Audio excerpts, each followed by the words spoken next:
yang menghancurkan bangsa Melayu. Yang pertama sekali, apa? Dia menepati masa. Yang kedua, Cinggi. Gua apa kita nak gerak Gua apa nak gerak? Ha? Alright, tunggu sebiji motor lagi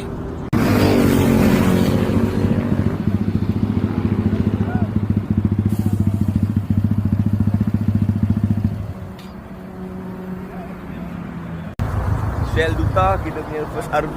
Tengah tunggu yang lain-lain. So ini jentera-jentera hari ni. Kita tengok tayar apa?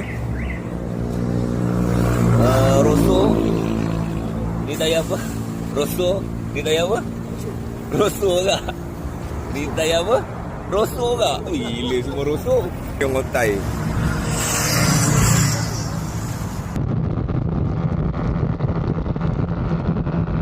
RNR Rawang. Tengok banyak hari ni player.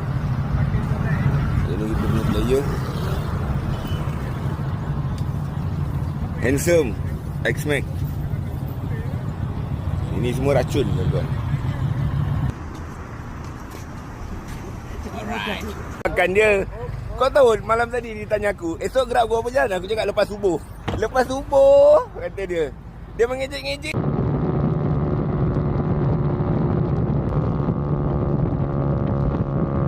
Yang ketiga, ini adalah RNR Tapah. Semua jentera masih dalam keadaan baik.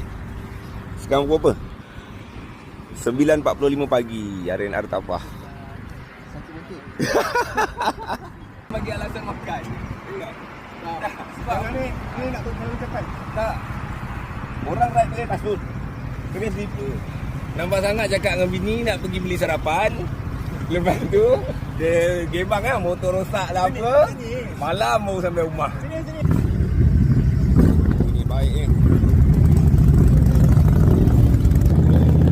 Geng-geng motor besi.